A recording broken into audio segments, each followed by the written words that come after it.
ক্রেভতে ক্রেভের আরও একটা ভিডিওতে আপনাদের স্বাগত জানাই। আজকের আমার রেসিপি দই। বাড়িতে কিভাবে সহজে দই বানিয়ে আপনারা খেতে পারবেন সেটা দেখে নিন। এখানে আমি 750 ml দুধ নিয়েছি, এটাকে ছেঁকে নিয়েছি। এটাকে ফুটিয়ে ঘন করতে হবে। আমি এখানে 750 ml দুধটাকে ফুটিয়ে প্রায় 250 ml এর মতো দুধ করে নিয়েছি।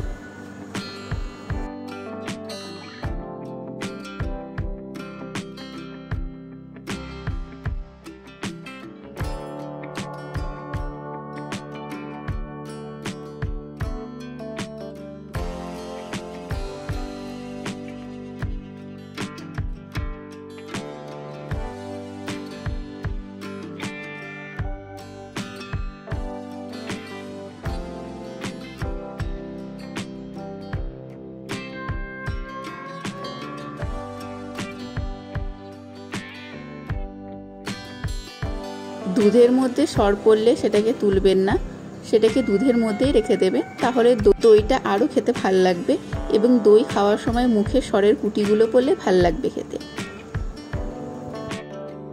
টক দই খেতে চাইলে চিনি অ্যাড করার দরকার নেই, কিন্তু আমি এখানে যেহেতু মিষ্টি দই করেছি তাই আমি এখানে 4 চামচ চিনি অ্যাড করেছি।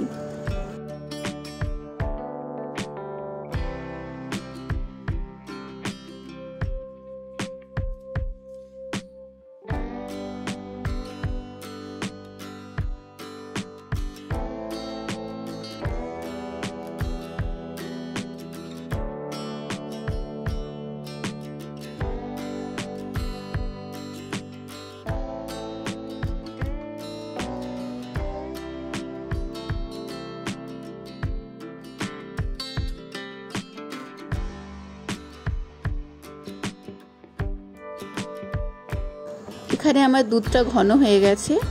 এই সময় আমি গ্যাসের ফ্লেমটা বন্ধ করে দুধটাকে রুম টেম্পারেচারে নিয়ে আসবো, মানে আঙুল ডুবিয়ে রাখতে পারবেন এরকম উষ্ণতায় আনতে হবে।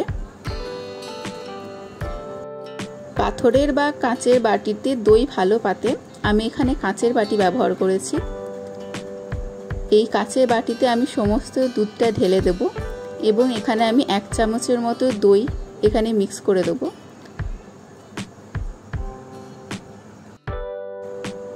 আমি এখানে আমুল কোম্পানির দইটা ব্যবহার করেছি, আপনারা যে কোনো দই ব্যবহার করতে পারেন।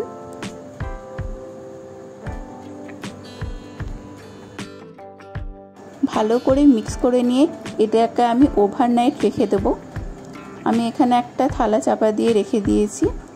ওভারনাইট এখানে হাত দিলে বা কোনো কিছু করলে হবে না, এভাবেই রেখে দেবেন। সকালবেলায় উঠে আমি আপনাদের দেখাচ্ছি। দেখুন আমার দইটা হয়ে গেছে। এটাকে এবার আমি ফ্রিজে রেখে দেবো ঠান্ডা করার জন্য। আপনারা দেখতেই পাচ্ছেন দইটা কতটা ভালো হয়েছে।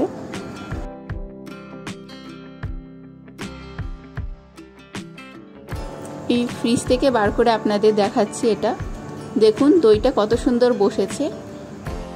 এই গ্রীষ্মে একদিন আপনারা বাড়িতে দই বানিয়েই দেখুন কেমন হয় এবং আমাকে জানাবেন কেমন হয়েছে। দেখা হচ্ছে পরের একটি ভিডিওতে।